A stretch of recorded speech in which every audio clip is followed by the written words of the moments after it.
Welcome to the Penny Bloom Podcast. Ain't another place that has got more bombast. Romp past your mom, dad's listening to Tomcats. Talking everything that make you sad. We don't want that. We're here to make you smile. Put your mind at ease. Peace, love, and bloom, and always praise Keanu Reeves. This what we about. This some weeding now. We'll talk until we can't no more, and then we peacing out. Alright, let's go. Penny Bloom Podcast. It's the Penny Bloom Podcast. Penny Bloom Podcast. It's the Penny Bloom Podcast. Penny Bloom Podcast. Penny Bloom Podcast.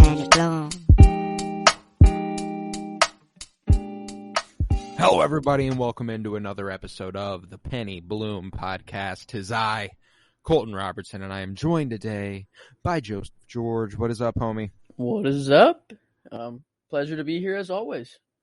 Hey, pleasure to have you here. I'm scared. Yes. Got this curtain thing behind me. I can't see behind it. You see some movement back there, let me know.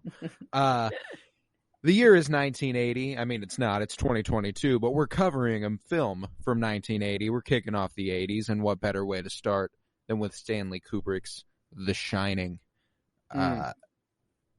It was the first time I'd ever watched this film. Mm-hmm.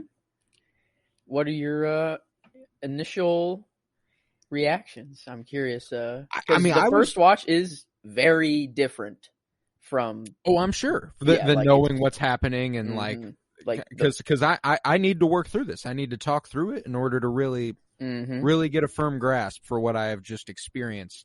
I did really enjoy it. I'll say that up front. It was I'm not a big horror movie guy. I've talked about that before. And this is like the perfect level of horror where it's eerie and it's scary. But it's not straight up it's not jump scares. And it's not horror cheap. Just to be scary. Yeah, it's cheap. Not it's cheap. to progress the story, actually. Yeah, it all means something. It all came together in some way. That's really what makes this movie good. You know what I'm saying? Because I do walk away from this still with questions. I'm sorry, what? Oh yeah, definitely. First time I watched it, I had to look up am I thinking is this ending even close to correct or whatever? But that's the whole point, is that it's left up to be mysterious on purpose. Right. Kubrick, he's confirmed some stuff of some aspects of the film, later on in interviews and stuff like that. But well, we'll get more into it. Let me lay the groundwork here. Let me lay the groundwork. We got The Shining, premiered on June 13th, 1980, based on the novel by Stephen King, screenplay by Stanley Kubrick and Diane Johnson, directed by Stanley Kubrick. It was quite the fucking movie. And obviously the main thing that I'm hung up on after freshly finishing this movie less than 10 minutes ago, now that we're recording this podcast, obviously is that ending. Obviously that's what's freshly in my mind. So I got some questions on the whole. So throughout the movie, I'm kind of viewing it through this lens of, obviously there's something mystical, paranormal happening here, at least to a degree. I mean, you have the whole Shining thing and Mr. Halloran, who can actually confirm that this is a real thing and actually support that something is happening here. So then you're like, oh, okay, so this really is something weird happening here. And then the shit that confused me was Jack Nicholson's character feeling like he's been there before and feeling like he knew every turn, and every single he felt like he was where he was supposed to be, and I have trouble figuring out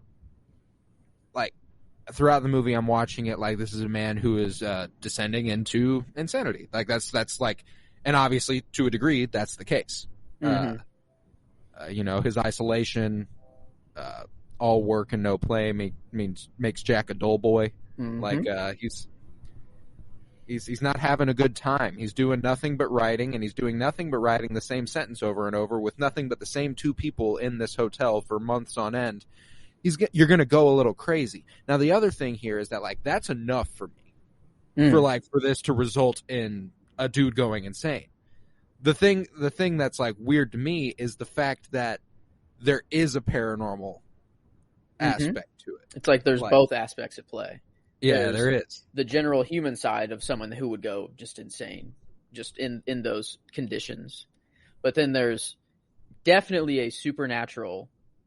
Something is happening in this hotel, and the first time that you really, at least that I really was like, okay, like this isn't all just in his head. Like there's something legit, like a paranormal or supernatural presence here, was when he was trapped in the freezer and something or someone opened the door for him legitimately. Yeah. And like it's the first time that like they interact with the real world. Like the dude who killed his daughters and his wife prior to him, he was the one who unlocked the door. So it's like, oh god, what the fuck's going on? That's right. And obviously at that point I'm going like, I can't remember if this is before or after this, but I think it's after that. The wife in the movie, played by Shelley Duvall, who was just fucking fantastic. Mm-hmm. I can't remember her character's name at the moment. Let me get that pulled up. Wendy. When Wendy sees the guy, that was really when I was like, okay, so it's like for real. Some like it is presenting itself in the real world. She's not having any of this, and like she can see it. So yeah, that's true. I didn't even think about that. Like you have Jack and little Red Rum Boy. Danny, bro. Kids are. I just hated so that kid. Yeah, kids are just so creepy inherently, and this movie just pushes that even further. But like you have two people who like one can see, has The Shining, which we really don't know what it is. You know, like. I was also really fascinated because obviously coming into this movie, this is the first time I've ever seen The Shining. The only thing I know about The Shining is Here's Johnny. I was shocked to find that the main character's name was not in fact Johnny. So like just to give you an idea of how little about this movie I knew, I'd only seen that scene. I was like, well, this guy goes crazy and tries to kill his wife eventually, at the very least. Mm-hmm. But I can't remember where I started that. Just having no idea what was coming. Yeah, and how you have these. Well, we were saying like that. You have these two characters that are obviously going through it with some supernatural stuff, but then you have Wendy, which is like the. She's just the. Well, she's our hero. Yeah, she's the protagonist of this movie, mm-hmm. and it like she's the one you want to see make it out. Like you're rooting for her this whole. And it's really fascinating because she's I would also argue she's not the main character, you know. I mean, obviously there's only 3 characters, so they all have it's about the family, but you know, you get the impression that Jack is definitely the driving force behind this film. And they played these roles so well, and I'm sure you know to a degree some behind the scenes stories. This is like Stanley Kubrick's a fucking psychopath. Yes, he is. And he's quickly becoming one of my favorite directors. If this movie came out in the 70s, like for these, like, I don't know, like a 70s director could have 70s award may have been different. The 70s award may have been different. But man, I'm loving Kubrick's stuff. Maybe that's just, I have like a twisted part of me that I love the twisted and like the sick and the thriller and the mystery. And here's the thing is that like he clearly knew how to get exactly what he wanted on screen, and obviously he's this petulant, impulsive, just has to do things perfectly no matter what sort of filmmaker. And I think that like this obviously has the Kubrick touch. There are multiple times throughout this movie where it's just like I can so clearly tell this is the same creator of A Clockwork Orange. Like there's a couple moments where it's like, oh, this looks like it's straight out of that movie. I mean, with some of the camera angles, and there was even a shot where Wendy and Danny were playing outside and Jack is just watching. Yeah, just doing And the stare. and that immediately takes me to the opening shot in A Clockwork Orange, where he's like, "How about a little bit of the ultra violence?" I was immediately there. So even like the rug, the carpet that was like inside of the hotel, the orange like pattern, like not just that, like orange is all over this movie. Like I want to know why. I think it's just a creepier color. I think it's one that's just kind of unsettling. It's one that you don't see. It's not a comfortable color. Yeah, it's not one that you use for decor. So, like, whenever, like, a lot of stuff is orange, it's like you're in a room where you're like, something weird's going to happen here. Yeah, because like, it's orange. See an orange chair. You're like, that's an interesting chair. You think about it more. It's like, if it was like just a gray chair, you'd be like, oh, it's just another chair. You probably wouldn't even think that it's a chair. Yeah, it's just, oh, there's another thing over there in that side of the room. Exactly. But yeah, the color orange, I legitimately think is just unsettling. And like, just another thing that like reminded me of Clockwork Orange, like the maze shot, like just how like I don't know, like nothing from A Clockwork Orange looks like that maze, but it's just like the angle, everything put together. That's really the key is like the camera angles. Like the way that Stanley Kubrick shoots open rooms. Like the office that Jack sits in at the beginning, where it's two people in the desks that are like on the side of the screen with a dude in the middle with the orange walls and stuff. So, and it's perfectly symmetrical. And it's like, that's such a Kubrick shot. Like it's overwhelming. It's just overwhelmingly obvious that Stanley Kubrick made this movie, and I think he deserves a ton of credit. But apparently, there's some behind the scenes stuff where Jack Nicholson and Shelley Duvall are a little annoyed with the fact that Stanley Kubrick gets so much credit for this movie, because they both are on record as saying that this is the shittiest movie experience they ever had, and with good reason.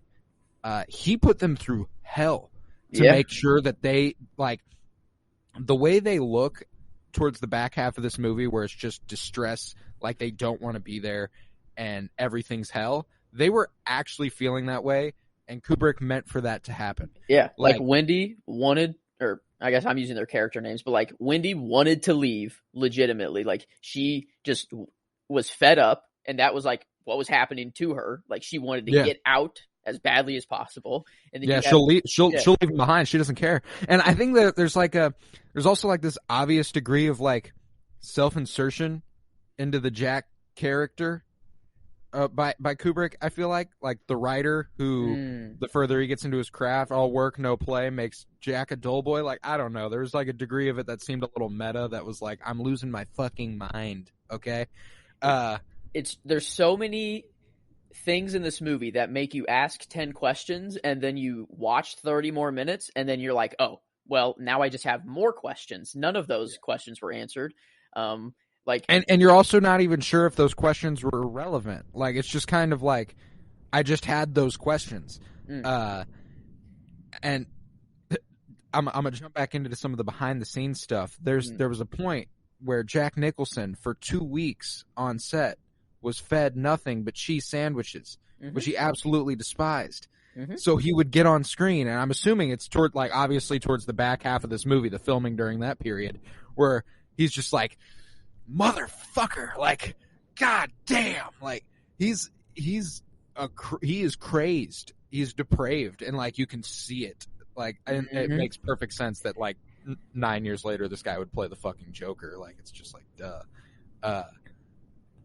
Oh man, the camera work that he uses with Jack and Wendy, every time they're together and they're having a conversation, rarely are they on screen at the same time. They're opposite. And if they are, they're like barely in the shot.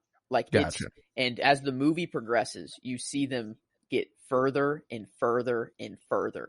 You see like Jack at his desk and Wendy walk in from all the way across the room, basically. Like you start to just see the separation. Like you like, and you don't even like pick that up on like first watch. You just know that like these two like are just going further and further, and this guy's gonna do something bad. Well, there was one moment specifically pretty early on in the movie that was like, I think it was the first time they flashed to like a month later or something like that. Whatever the first time jump is, where they're like, all of a sudden, everyone's been gone for a while. We've been here a while. This is what's happening. And it's in that giant room where Jack writes. Mm-hmm. It's a beautiful shot. And you see the 3 light things up top, and you see the stairs cascading down, and it's perfectly symmetrical. And Jack's chair is just a little to the left. Mm. And and he's a little to the left. And I think I really like immediately it was like I was supposed to notice that. That is something that that is visually telling me he's losing it a little bit. Everything is symmetric. Something is going him, but yeah, just him, just the little. Something's going off. They do that with furniture all the time through this movie. It like they move furniture from shot to shot, and like there's no continuity, like on purpose. Like furniture moves throughout the hotel all the time, but barely. Like sometimes there's like a chair in the background, and then the next shot it's just gone, and like it's not an editing mistake. They like very purposely put some of these in the film. There are some editing mistakes in the movie, but it's not like in the hotel. Everything that happens in the hotel is very calculated and on purpose. Well, and I mean, it had to be, because like the way that it all comes together is some of the wildest shit I've ever seen. And obviously, like, The Shining's such an iconic movie that there are set pieces. There are specific moments in this movie. There are specific lines in this movie that like I was already completely aware of. Like, especially, and I emphasis on the set pieces. I'd felt like this is weird to say. I felt like I'd seen every inch of that hotel. Which is just that's funny. Yeah. Yeah. True, though. So, and then the bathroom. I'd seen that bathroom, obviously, and I'd seen that old withering. Got an interesting theory to share with them. Well, yeah. Here's my thing: is and that I said them. I know it's like they did a lot of stuff to obviously push the story forward and stuff. That's the biggest one for me, where I'm just like, what the fuck was even going on there? You ready? Yes. So initially, whenever I first watched, I was just like, okay, ew, gross. Didn't think anything of it. Second time I watched, I realized Jack goes in there first, but then Danny goes into room 237. But we don't see him fully go into we don't see what fully happens to him in the bathroom. He just goes to Wendy and was like, he had like a mark on his neck or something like that. And then he was like, and explained it. But before Danny went in the room, a ball was rolled to him, and you can hear the twins like giggling and like drawing him into the room. Yeah. And then when you go back and watch the old lady first, when she's in the bathtub, she looks different. She has different hair, short hair. Yeah. I noticed that. I noticed like there was some weird, like I was like, that doesn't look like the same person. She stands up, and then whenever she's like hugging Jack, like with him, long hair, face looks a little skinnier, like looks like like the same but a little different. Yeah. And then people think that this is the twins just in their like older grown up like demonic forms or something like that. That would make sense. Like that. Well, I mean, like it's the only thing that could make sense, because like I literally can't think of another reason this scene is purposeful. Like I think that like the only other reason I thought it was purposeful is that because like he immediately walks in and kisses her. Like he obviously is 100% willing to hand himself over to something else as soon as possible. Like, oh yeah. Whatever possession, because I think there's a degree of that obviously in this too, like of someone that's not just him losing his mind is swaying him down this path a little bit. I mean, obviously, I think he's responsible for his actions to a degree, but there's obviously something else at play here that kind of muddies it. And that scene was important in telling us that, like, he's just open to something else because all work and no play makes Jack a dull boy. And I feel like that line is so important because that's like what he's looking for the entire time. The fact that it's over and over, page after page. It's and not they just like kept going. They didn't pull away from that shot for a while. I thought, like, damn, I get it. He's wrote this a lot. And then she pulled like 7 more pages and I was like, okay, I really get it. And then she kept doing it and I was like, Jesus fucking Christ. I love the scenes with him and the bartender where he like just it's like I don't know, this movie, like, I really truly don't call it like a horror movie. Like, I don't know. It's truly a thriller. Like that's definitely fair. You just don't get like scenes like that, like a monologue of just a character basically like rambling on to a ghost, you know, like a bartender who we know is not real at all. Like, you know, just like, I don't know. The camera work too, like just going through the hotel when it's like Jack's face and then it'll dissolve into just a shot of the hotel. Letting you know, like, this dude's just becoming one with the hotel. Like, there's like, he's basically just melting into this hotel and like, just, well, and like, there was multiple occasions, like, and I love the way they made an effective use of introducing us to the hotel and every single bit of it. Like, the way that they were getting a tour at the beginning, it was like, it was so obvious that all of it would become important again. Like, even as they were telling me, like, they were literally laying it out so that later on in the movie, you could kind of grasp where they're at. It's not like, it's not just for them, it's for us. Like, you guys need to know exactly the intricacies of where everything is and stuff. And there was another moment where I was like, oh, shit. You notice every time Danny was in the kitchen and a shot, like, it was showing him there were knives, like, right above his head, like, every time. Like, just little things. Like who cares about that? You know, who's going to think, like, oh, let's put a rack of knives right above this little kid's head in every shot that he's in the kitchen, you know? Like, just to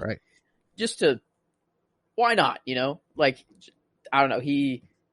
Kubrick just is twisted enough to think of these little things and like make you uncomfortable, and like uncomfortable he's very good at that. Like, he's just very good at making you feel uncomfortable. Oh yeah, that's absolutely his goal, I'd say, in pretty much every capacity. I think that's just kind of what he goes for. But another interesting thing that happens behind the scenes, and a scene where I really feel like it plays a little bit through, is that apparently for like weeks at a time, Stanley Kubrick would ignore Shelley Duvall. Really? The actress. Like, would not talk to her. That's that's brutal. Oh, dude, terrible. Like, you're the director of this movie and you're not talking to the lead actress for weeks at a time. But like and I think there's a couple moments where it's like, I think, and obviously I don't know, and I'm not trying to justify it in any way, that is terrible practice for a director. You should talk to your actors as much as you possibly can, and putting them through psychological torment in order to create a good product is not ideal. True. However, I can see how that would create an environment in which the actress felt unsafe, felt uncomfortable, didn't want to be there. And in those moments where, you know, the baseball bat scene, and whenever he is breaking the door down with an axe and she is scared, I think there's a reason, because she doesn't know what's going on. She doesn't feel safe. She doesn't feel safe. And like, that's a real thing that's coming through on screen. And do you know what scene holds the world record for most takes of all time? I don't know. I know of one shot that took a lot, but I don't think it'd be the most of all time. The blood one? Oh. Is that what you're talking about? Mm-mm. It was. Oh no, that's not what I was talking about either. But that one did take a ton. It was the tennis ball rolling to Danny, drawing him into the room. It took like 50 something shots to roll the tennis ball, because if you notice, like, it's perfectly centered in the rug, and it hits perfectly in the center of like his two toe and like right there. And, Okay. yeah, it took like 50 something. I know that's not the most of all time, but I'm curious now. It's a scene where you're like, oh, there's only one reason they did it this much, and it's to get the emotion that's coming through. The baseball bat scene where she's swinging it at him, and Jack Nicholson is walking up at her like, oh, really scaring the shit out of her, like, I'm not gonna hurt you. I'm just gonna bash your brains in. Wow. 127 takes. They had to do that for so long. That's like weeks, probably. When she is swinging it and crying, and he's like, I'm not gonna hurt you. I'm just gonna bash your brains in. He just drove them literally mad. He drove them fucking insane, having to repeat their lines and do the same thing 127 times in a row. And it's like, holy fuck, is that brutal and terrible, but goddamn, do you know how to get what you want? If you're like an evil genius, like, you look at Kubrick, like Gru, from like Despicable Me. This is like, you got the moon, this is like the top dog. Like, this dude's twisted, man. Like, wow. Yeah, oh man, I'm listening to the score in the background. I've been listening to it the whole time, just to even more make me more uncomfortable. But it, like, the movie opens with it. The theme is played throughout like almost the entire movie, and it's just so, like, oh yeah, and the music in this, like, it kind of sets a standard for horror movies going forward. Like, this is like like, I know that it's a classic score, and therefore, like, it must be the first of its kind, because all of these themes, I feel like, have influenced horror films forever now.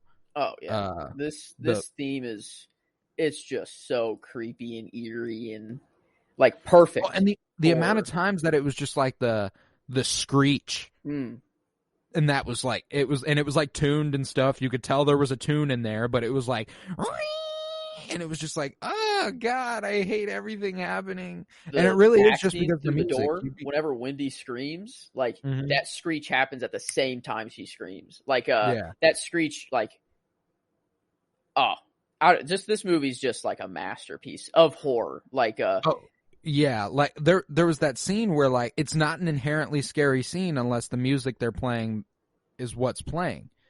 And it's when Jack is walking down the hall and he slams the table and knocks plates everywhere, and he's just like doing shit. Like, you could tell he's like, and he's like slamming his arms up and down and doing all, and there's just this theme behind it that's just like, ding ding ding ding ding ding, and it's like, yeah, I know. And I'm just like, what? Like, this isn't a scene that I feel like anything's about to happen. It's just happening, and it's like, what the fuck's even happening?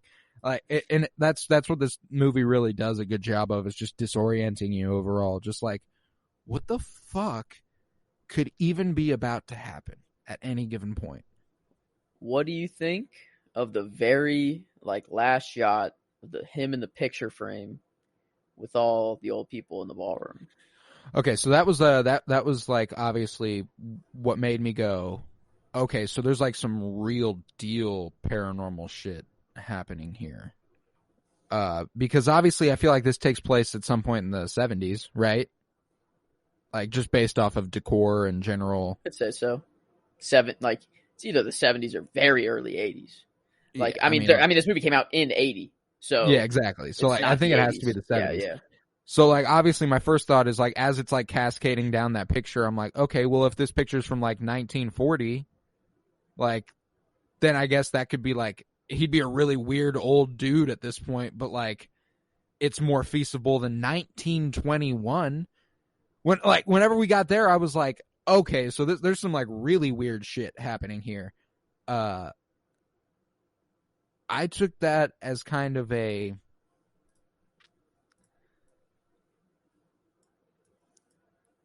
I'd be willing to bet that dude was murdered in this hotel. Like, just like off rip. Like, I've only seen this movie once. Mm-hmm. I don't know why this dude's soul would like be bonded to this hotel, the Overlook Hotel, and if he were to resurrect and return to this hotel, the only reason he'd seep all the way back in if he was already there, I feel like, is if he died there or murdered there, or like if he was Grady. Like, that's the other option, that they weren't showing us Grady. I was very confused the first time. Like, I didn't know what to think. I was like, I have so many, like, I was like, I have a bunch of random ideas that don't have a lot of basis. Mm-hmm. It's just that, like, is this just history repeating itself? And like, it's just showing us that this is like a constant loop. We have the last caretaker that did the same thing. Maybe just like the appearance of Jack is showing like the possession, and it's just like truly like the human form is different. Like, we just see Jack, just because he possesses this person, Like, if that's what I was thinking. That's the other thing, though, is that they do show they expressly show us a character that they call Grady. That's and true. Like, it's just left up to be mysterious. Like, Kubrick has never I mean, he has kind of confirmed. I don't know. I like to leave it up to like. Well, and I like that too. I mean, like, you haven't gotten there yet, but like, there's also a bunch of speculation about like the Sopranos ending that David Chase is kind of like not really said what the ending is, but like you can kind of gather it. But it's like, like it's up to interpretation. Anyone can think whatever the fuck they want. And I think I like that about art. Like, obviously, like, the creator has an intention, but like it's up to the viewer. It truly doesn't matter what the creator thought was happening there. It's up to the viewer to put in their own thoughts about what was happening, I think. And I think I like the idea that he was Grady. Mm-hmm. It's just that the fact that they do show us a guy named Grady, but they also have a conversation where he goes, "You were the caretaker here." And he was like, "No, you have been and always will be the caretaker here." And I was like, and obviously that line at the time, I kind of throw it away, but then you show me that picture at the end of the movie, and I'm like, excuse me? That's why I lean more towards like the like it's the spirit of the caretaker that is there always, and just whoever comes, whoever the very beginning of the movie, whenever Jack says like, "I'll do it," like, yep, I'll do it, I agree, he gets the job. It cuts to Danny going through, like, it connects him to the hotel, basically. Like, gotcha. He wasn't connected to the hotel before. He had no prior episodes to that. But the second that he was going to the hotel, for sure, he's connected. Bam. Like, and that's why I think like they were a totally, completely normal, just human family before, no supernatural connection. But then the connection to the hotel, like, that's the most logical I can go through. But I'm with that. But then like, I'm cool. I'm like, and honestly, that's my favorite so far. You've watched this a lot more than me. You've obviously had a lot more thought to put in. That is absolutely the best idea I have right now. The only problem I have is with Danny and Tony. So this kid had The Shining anyway. That's true. I guess he did before the hotel. He did talk to Tony. It was his imaginary friend. Yeah, that's true. But it didn't start being sinister. Yeah, there was a switch up. Like there's certainly a switch up. But then I forgot. My other thing is like, how is The Shining connected to it? Like, what's the through line there?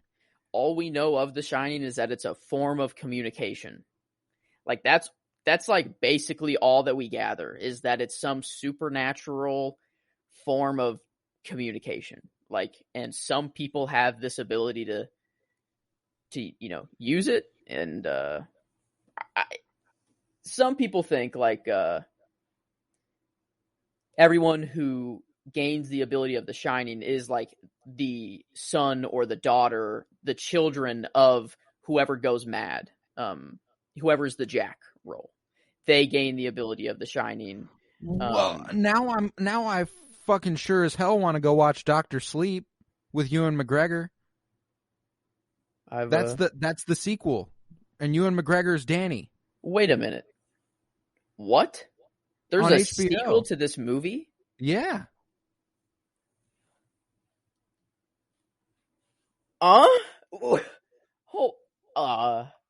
Came out in 2019, Dr. Sleep. Years following the events of The Shining, a now adult Dan Torrance must protect a young girl with similar powers from a cult known as the True Knot. Oh, wow. I was thinking this was like a 80s or 90s film. Like No, sequel, this like... just like this came out a couple years ago. Interesting, Drake. Okay. I'm very curious to what this is like now. Wow, that just I had no idea that even existed.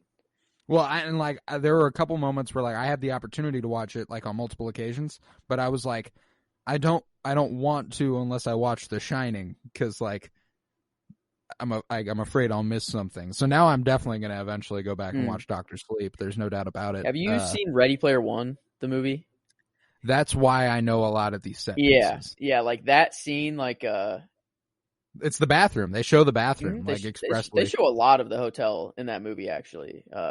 Like in Ready Player One, they show a lot of that, and maybe that's why I felt like I subconsciously knew it. Mm-hmm. Yeah, that's like watching. It's just funny that you had like the reverse. You had the Ready Player One watched first and then The Shining instead of knowing what The Shining was to get all the reference. I mean, you can get all those references pretty much that they make. Like they're the most famous references. Like here's Johnny, no work hard or no play makes Jack a dull boy. Like the iconic parts of this movie for sure. But man, I love this movie, man. This is I don't know, it's just right up my alley. I love horror. I love the psychological thriller, and this one just keeps you guessing, and that's what I love. It was really cool. I'm still formulating these theories about The Shining and how it's connected.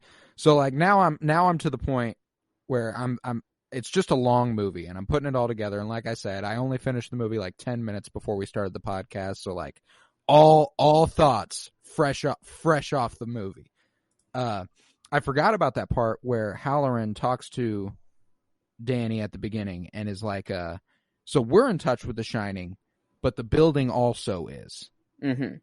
And that's the connection. I was just forgetting that the building, I don't know how the building's in touch with The Shining, obviously, but like that's the connection, and that's as far as I think I was supposed to take it. That's why Danny can see shit that's happened and is about to happen. And all right. So now my question is about like how it surfaces and like actually presents itself physically in their world. Like the blood elevators and the room full of skeletons that has not been there. 237. Like what? So Kubrick, the humans that we see, like the bartender, like the people that we see, that's just his interpretation of ghosts. They're straight up just ghosts. He's confirmed that. He said Gotcha. He just likes the look of a human being a ghost instead of some figure. Like no, I'm with that. Like, and that was my thought too, because obviously when that picture shows up at the end of him at the end in 1921, like I as soon as I see that, I go, the ghosts we've seen and the ones he's directly interacted with are the ones that he knew when he lived here. Yeah, but as far as like the other supernatural things, like it's all in the air. Like there's nothing that's really confirmed that like why the blood elevator happens. Like it's just to send them down further into the spiral. Like it truly is just like the hotel just driving them into madness. And like, yeah. You know, I do love the whole final act of this movie. It really is exhilarating and keeps you on the edge, and it is far and away the best part of this movie for me, because I'm not gonna lie, like it's slow. I started this movie last night, and I was like, all right, I'm gonna watch The Shining. I got about 30 minutes in, and I was like, I'm gonna watch this tomorrow morning. Mm-hmm. And I paused it, turned it back on this morning, and I finished it all the way out. And the only reason I turned it off last night, Emily fell asleep, and I was like, I'm a pussy. So I mean, it does take an hour and 45 minutes for Jack to finally like go insane and like pursue killing his family. It's a slow development. Like and the like, stair scene, it really is the final act that makes it all worth it, because it's what makes everything connect. It's what brings everything together, and it's what makes the first hour and a half worth it. It absolutely is. And especially since you can, and obviously I had that, as much as I said I knew so little about The Shining, I obviously knew enough to know eventually he's going to try to kill his wife and kids. So like knowing that he's slowly descending into madness, I think that helped my understanding of the movie overall, instead of it just being like, oh, and also he was kind of a piece of shit from the get-go at the beginning of the movie. I don't think I would have liked him anyway. Nah. 'Cause he was like, when I'm working, you get the fuck away from me. Mm-hmm. Understood? Yeah. And whenever you said, like you can see Kubrick in Jack, like in the writing room and stuff, while Kubrick was writing this, or like adapting from the novel, he trapped himself in a room, like locked himself in a room, and people were like sitting outside, and they heard like just stuff hit the wall over and over. And that's why like Jack Nicholson throws a tennis ball against the wall while he's in the writing room, and his family's like outside. Like he keeps just over and over. Like, so there's definitely a Kubrick in Jack. Like there's something of a connect there. And obviously we've said this before, you know, you write something, you surface in some way in all those characters. It's bound to happen. But it seems like he definitely had one specific outlet for that to happen with a character who was actually a writer. And whenever that happens, you just know that it's a writer being like, I'm gonna plug myself in hard here. There's only one part of this movie that takes me out. Only one. And it's like that lion/rabbit costume and the guy in the tux, like just like. Thank you. Okay. That for me was another paranormal.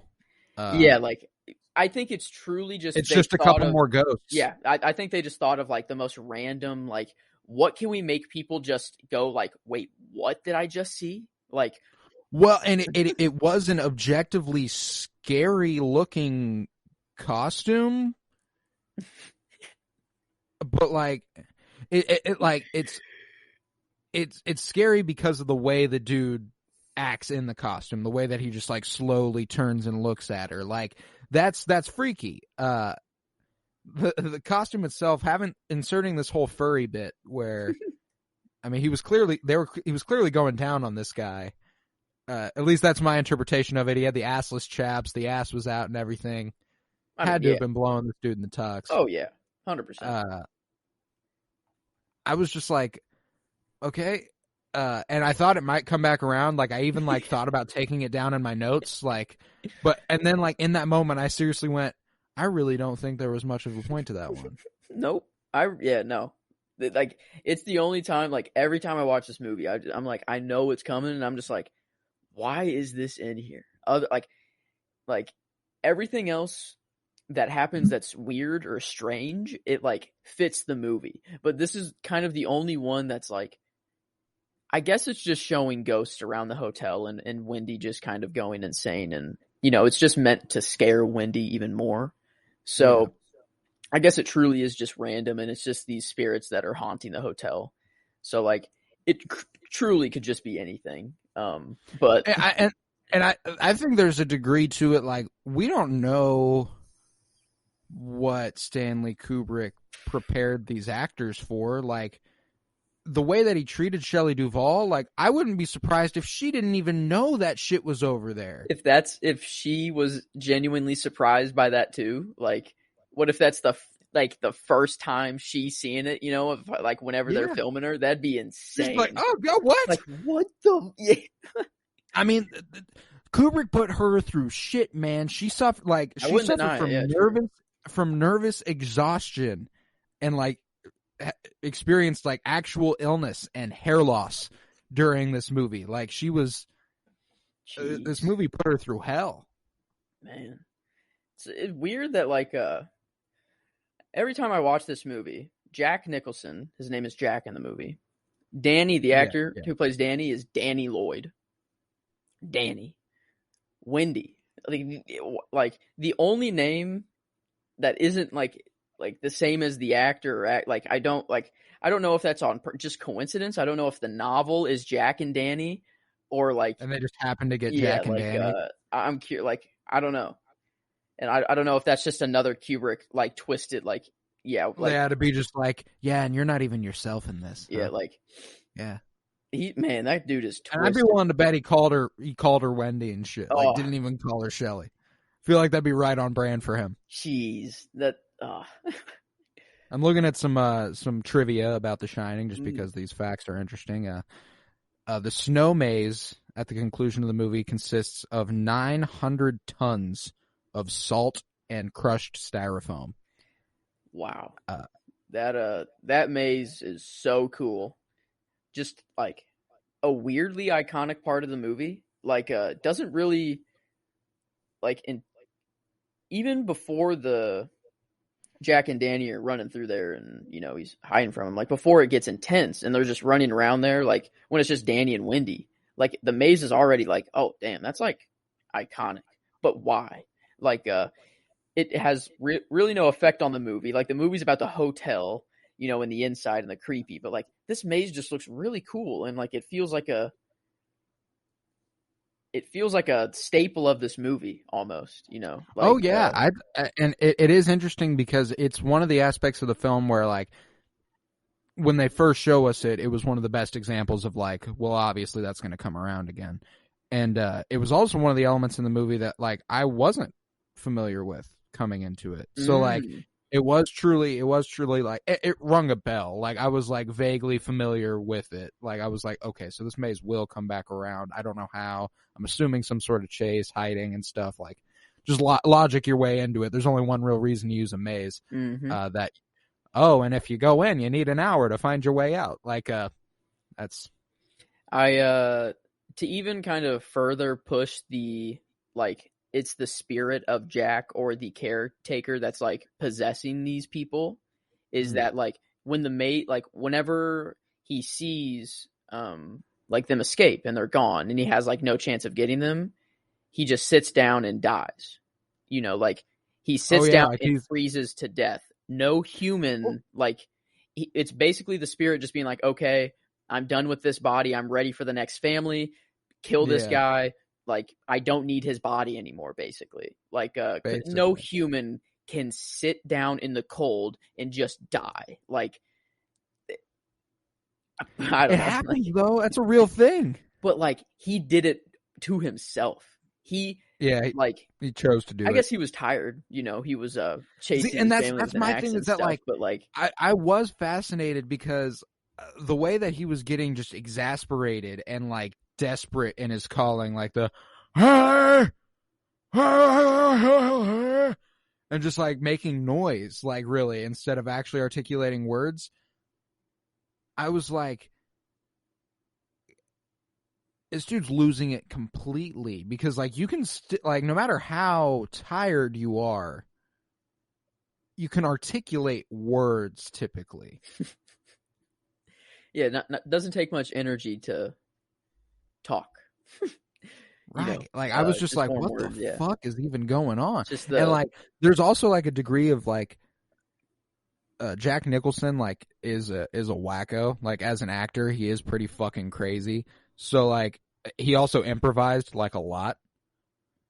Mm-hmm. So there's no telling what was in the script and what wasn't. Like, here's Johnny. That's a famous improvisation that Stanley Kubrick almost didn't keep in the film and is now probably its most iconic line. I wonder, why? Because I know, some people that are named John or Johnny go by Jack. Well, and it's pretty interesting. Maybe that's the case. Maybe his name's actually Johnny, but I took it as right before he does that, he does the whole Three Little Pigs thing, where he does the I'll huff and I'll puff. So he's making real world references. And here's Johnny was something Johnny Carson would say when he came on his late night talk show. Oh, well, there you go. I didn't know. No, yeah, and I didn't know that either until I read that as a fun fact on Twitter years ago.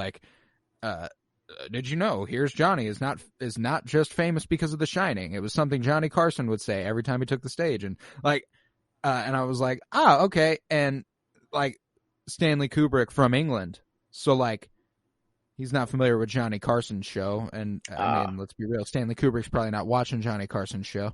This makes so much more sense because I was trying to piece together this whole Jack people being actually named Johnny thing, and I'm like, why would he in this moment use his full legal name? And I don't know. I think it was I took it more as the way his head was bouncing around, he was just I'll huff and I'll puff and I'll blow your house down. Here's Johnny. He's just making reference after reference on his murderous rampage. And then one thing that I was really really kid. She pushes him out the window, and then this kid's like, whoop, I'm gonna go right back inside. And obviously probably for the best, he would have froze to death out there. But low-key kind of smart. Kind of big brain, maybe Jack doesn't see him go back inside, so he still thinks he's out, and then right? It's a good idea. It's a good idea. I thought about it a little more, and I got a little bit more on board and stuff. But I also think it was kind of a panic mode. It was oh shit, it's cold. I'm gonna die. I'm gonna go back in there. I'm a little kid. Yes, I'm scared for my life, and I'm running from a murderous father. But damn, it's cold. I gotta. No, and see, that's the thing is that I can't project too much on your feet intelligence on Danny because he's going through something that is as traumatic as it gets, and I seriously doubt any logic was made in any move he ever took. It was pure instinct. But so that's what makes it all the more impressive when in the maze he recognizes his tracks are leading him to him, and he covers it up and manages to hide. Big brain, 200 IQ move right there. I don't think I would that's smart. No way I would have thought of that in that heat of that moment. That's the thing. He's going through the most traumatic event of his life. He will never experience something worse than this. Hopefully. And true. I guess we don't know what Ewan McGregor we don't know what Dr. Sleep went what through he causes. Because I don't know if he becomes Jack too, or if much to think about. But there's probably some answers there. A little bit more of a conclusive this is what happened then. Because even Stephen King worked on this with them. Yeah, it's Stephen King's Dr. Sleep. Yeah, so I hope I don't know, maybe answers will kind of not ruin The Shining, but just diminishes some of its mystery. Because that is really what it's about, is the mysticism that surrounds it. You're supposed to leave going I left this movie going, gee, I hope I never stay at a hotel and get room number 237 because boy, oh boy, I'm going to go, can I get another room? That's every time I've on the second floor, every time my family has gotten a hotel and then I see that we're going to the second floor, I don't know what the room number is yet. And we're walking through the hall. I'm just thinking I swear to God, if we're going to 237, I'm out of here. Nah, I don't get superstitious. I don't play things. I don't get superstitious about many things. Dolls in 237 are that. That's it. I don't know. It's just, I can avoid 237. I can avoid dolls. So that like, I feel you. But yeah, I can't rationalize staying in a room 237. It's just never going to happen in my life ever. Never. But shit, man, yeah, I don't really have a ton else to say about this movie. It was like, it was fucking good. Like, I'll say that. Like, I haven't watched a better horror movie. You know, it truly stands as the best horror movie, I think. I think it is the greatest horror movie of all time, and if there is a person that can rival Kubrick in his horror, I think it's Jordan Peele. I am very curious to see like where he goes in like 10 years, you know, like what he has under his repertoire, like after 10 years, like. Well, there's this interesting element to this movie where multiple times I was reminded of some of the, obviously not story elements, but there were certain things that were lining up a little bit in my head with Get Out by Jordan Peele. There was just a couple little things. Like I thought Mr. Halloran, up until he gets absolutely axe murdered, I thought he was going to be our Lil Rel Howery in Get Out, where he was actually going to be the one who ended up coming and saving the fucking day. Like, hey, thank God this dude was looking out. Oh no, that's probably what's going to happen to Ewan McGregor. Is he's going to be that guy, and he's just destined to die. He's destined to try to come back and help him, and because he has The Shining. I hope that's not what happens. I hope that's not what happens. I hope that's not what happens, but it probably is. But yeah, I and there was a couple other elements, like well, I think of the sunken place in Get Out, and fairly certain that's where Danny went for a while. Whenever Tony takes over, like, Danny can't come to the phone right now. Like, oh man, that kid, like, kind of insane. I don't know how young that kid was. Child actor can't be okay now. That's probably that he probably like needed therapy after that. Like, that's Danny Lloyd. Yeah, let's see. Born October 13th, 1972. He does make an appearance in Dr. Sleep. He's a teacher. He's a high school teacher now, looks like. He's 49 years old. Hey, Mr. Lloyd, will you tell us more about The Shining? Red rum, red rum. I wonder how many people, like, just hound him about it. I guess it's like an old movie, and like new students probably don't even know what The Shining is. But if your teacher is from, you know, people probably, that word gets around, and like that. Yeah, like, oh shit, you have Mr. Lloyd. Did you know he was the freaky kid in The Shining? There's another movie? Especially at a high school. If he's a high school teacher, that's getting around. And like whenever you like get a new class and they do the whole, here's your teacher. They give you your whole PowerPoint where they're like, get to know me. This is me. This is me. I mean, how are you not going to include that you were in The Shining as one of three main characters? On Google, I was just stumbling around like The Shining stuff and Danny Lloyd. There's another movie that came out in 2012 called Room 237. No shit. Yeah, and I have no idea what this one is. Director by Rodney Asher. It's a documentary. Never mind. Not a probably about the making of The Shining. Yeah, either. An exploration of various interpretations of The Shining. Yep. So it's basically just a bunch of dorks sitting around theorizing about what it is. Huh. In 2012, look at that. Basically a podcast just in movie form, probably. Probably. Huh. I mean, isn't that basically what documentaries are? True. But man, I love Kubrick. This project has my two favorite movies, I think, so far of everything. The Shining is just one of my favorite movies of all time before this whole thing even started. And it's definitely my favorite horror movie of all time. And then Right. A Clockwork Orange was like a hit, like with me. Like it was an unexpected whoa. Like this movie like was cool. Obviously I love Star Wars, and that's like, you know. Yeah, it's a different like, thing. Yeah. From now on, I want to make it clear.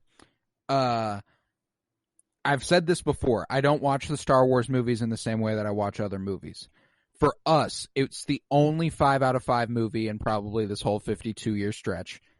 And therefore, you should take that rating with a grain of salt, knowing who we are. So from now on, whenever we say, this is my favorite movie we've done so far, this is one of the best we've seen, Star Wars isn't included in that conversation. Thank you. It's for just a clarifying given. that. Yeah. I feel the It's same just a exact given. way. Yeah.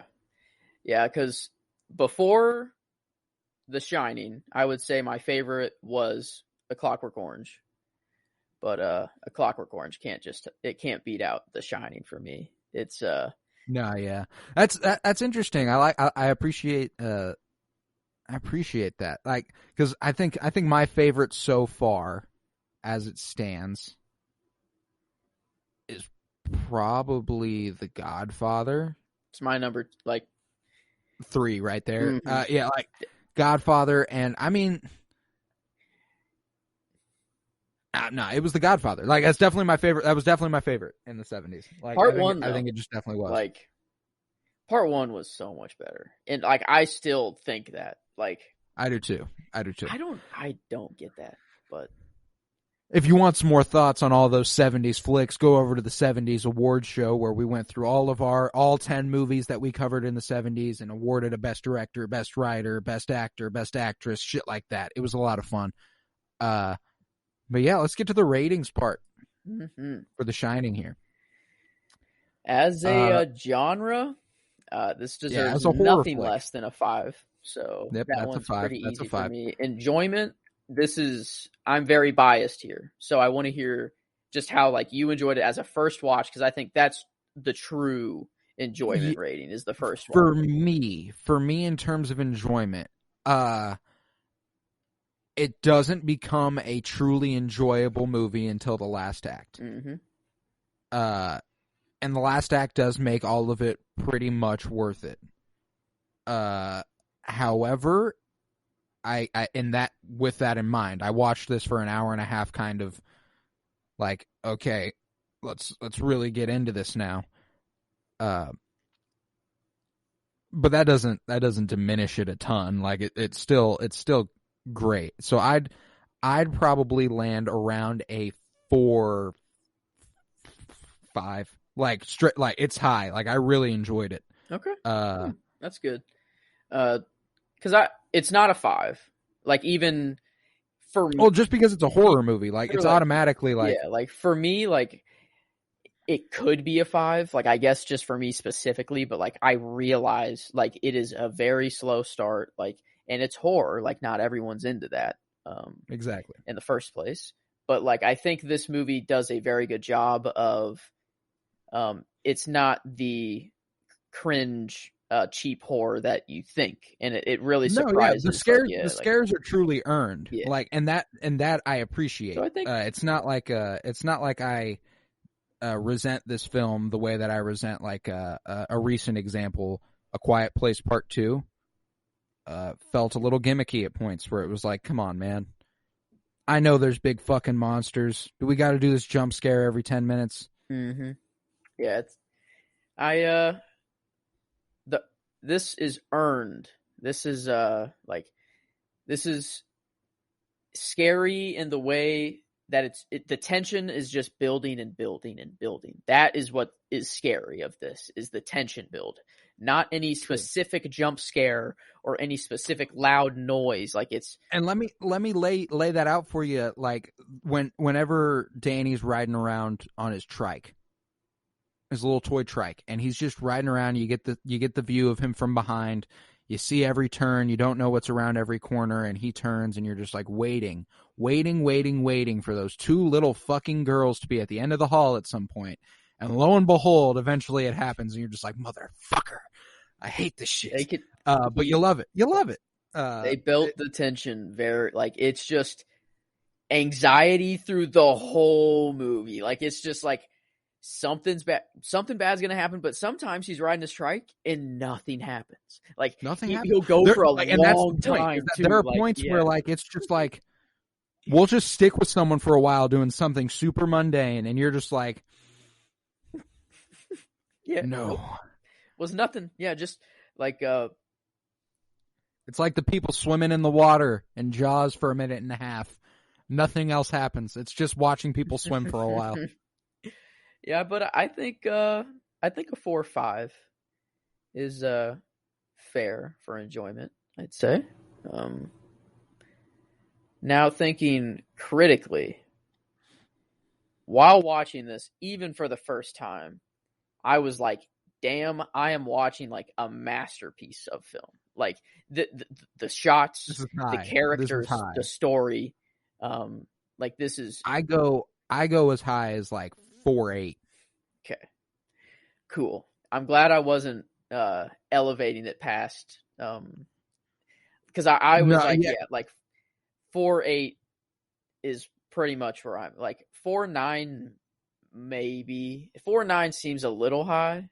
Yeah, that's like where I'm at. Like I know it's only 0.1 more, but like that's basically a 5 at 4.9, and like this, I don't know. Like I feel like a 4.75 like is still too low though. Like yeah, exactly. That's why I land like right at a 4.8. Like I think that's, and you're automatically gonna get a little bit of a dink for me on your critical rating whenever there is just a senseless, no good use of the N-word. And there was 3 of them in a row in this movie, and I was just like, oof, god damn. And I do think it was just supposed to generally give you an idea that this is a hateful person, but I also, watching it, don't know what Stanley Kubrick's like. And it wouldn't surprise me at all if like this was like genuine, like that's just how he would describe a black man, and like that wouldn't surprise me at all. So like it didn't hit right, and it's just like, so you're gonna get dinked a little bit for that, but not enough to overtake how great the fucking movie was. I so think like we get the idea that Jack is a pretty hateful guy. Without that. Yeah, I don't think you need to drop a couple N-words. Yeah, I think wanting to murder your family is enough for a normal person to be. Yeah, that guy's not right in the head. Yeah, but yeah, I think that puts this at a 4.77. Ooh, for an average, which it puts it a little below Jaws, a little below The Godfather Part 2, below The Godfather, obviously, but above. Wait, it puts it below The Godfather 2? Mm-hmm. Godfather 2 is 4.83. The enjoyment of Godfather Part 2 was a 4.75. Okay, that makes sense. Film was also a 4.75. So the 4.5 enjoyment of this one kind of brought it down a little bit, but that's hilarious. It's still very, yeah. But yeah, it's still like a 9.5 out of 10. So like, and I mean, like, if there are movies to be like as a top 5 in terms of rating right now, Star Wars, both Godfathers, Jaws, and The Shining. That's right. Yeah, is that top? So Star Wars is 5. The next highest is Godfather 1, then Godfather 2. Yeah, and then Jaws, and then The Shining. So yeah, that is our top 5. As of right now. Then the next is Apocalypse Now in 6th place. That sits right with me. And then, barely, the 36th Chamber of Shaolin beats out A Clockwork Orange. The enjoyment factor on that movie really boosted it. Mm-hmm. And that's such an important part of our rating, because that's always the deciding factor for us, is like, because as the genre one is like pretty much going to be a 5 every time.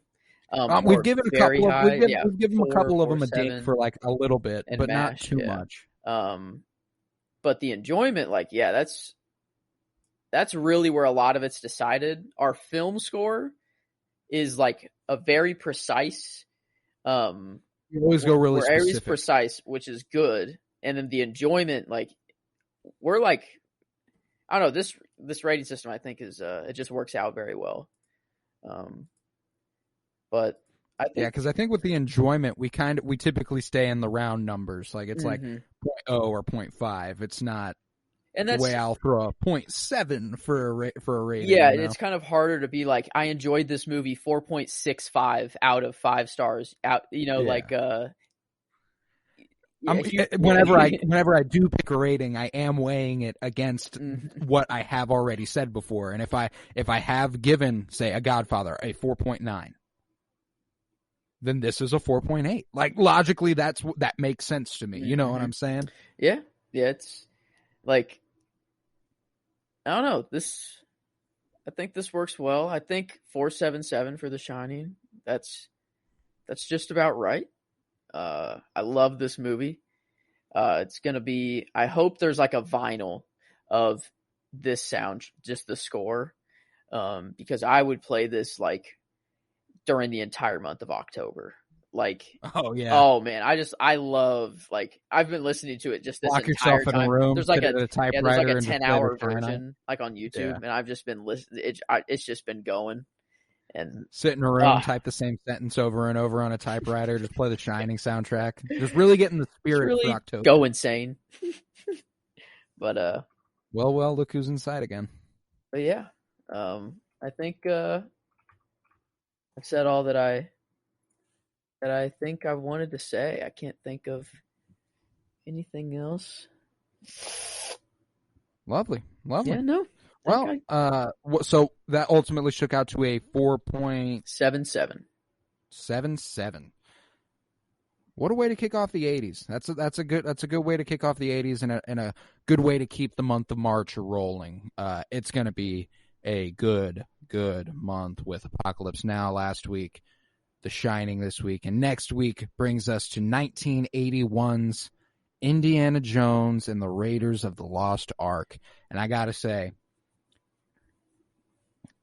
this is one of my favorites of all time. This is one where, like, I love this movie. Do you know the other actor that was considered for the role of Jack? It was Harrison Ford. Which, I don't know. I don't think Harrison Ford could have. I don't know. I just don't see him in this role. It would have put him in a different light, out of his for comfort sure. zone. Like, this would have been very interesting to see a Harrison Ford Jack. Well, I think there's a relatively good chance that Harrison Ford quits this job in the middle of it. He just doesn't stick. Yeah, he's like, oh, screw this. I do not need this. Like, no, fuck this. Yeah. I'm out. Yeah, like, I love how honest he is. Like, he is so honest. Like, Harrison, what would you do if they did a modern remake of the Star Wars Holiday Special? What was that? They did a modern remake of the Holiday Special. I would kill myself. God dang, man. At least give some credit to the role that, like, birthed your freaking acting career. Like, but dude, the Holiday Special that they had to do, like, he had to be there. They had to sing carols. Yeah. Like, that sucks. I agree there. Like, that one I agree with him. But, like, but yeah, he don't be giving any respect to Star Wars at all. It's hilarious. Yeah, none. But I don't know. It's just, that's just who he's being Han in doing so, you know? Like, yeah, absolutely. It's just, he is Han. And interestingly enough, you know, this will be Harrison Ford's fourth role of the at that point 12 movies, so he'll have been in a third of the movies. Sure. American Graffiti, Star Wars, Apocalypse Now. Oh yeah, yeah. I forgot that he was in Apocalypse Now. Only for very a small bit, role. But, very small role. Yeah, he was sweating. Forgot about that. He was, but oh yeah, that's one thing we didn't touch on when we were talking about that movie. Everybody was fucking sweating. Were they just like really nervous to say, like? I think there was also this thing where it's like we're in Vietnam and like throughout it they're like outside, so like those ones I get why they're sweating. It was like in that building, and they really focused. I was like, why is everyone sweating their ass off? Their voices were very nervous sounding too. Yeah, they were like, shaky and like. Everyone was just scared. But yeah. Go listen to the 1979's Apocalypse Now. No need to keep diving into it. But yeah, if you would, head to patreon.com/CoraBloom, where there's well over 21 hours of content at this point, exclusive content, not available anywhere else. I also put up some artwork over there, not available anywhere else. If you would, go follow on Twitter at PennyBloomPod, where we'll keep you updated on what we might be covering week to week. If what I say on the podcast ever gets changed week to week, it'll be there on Twitter. Like right now, 1981 is Indiana Jones and the Raiders of the Lost Ark, and it will stay that way. But for any reason, if it were to change, you'd find out over on Twitter. If you would, go ahead to Penny Bloom Podcast on Instagram and give us a follow. And I was Colton Robertson, joined by Joseph George. Thank you very much, buddy. Thank you for having me. It's always a pleasure. Always, always. And remember, peace, love, and bloom, and all work and no play makes Jack a dull boy. Red rum. Red rum.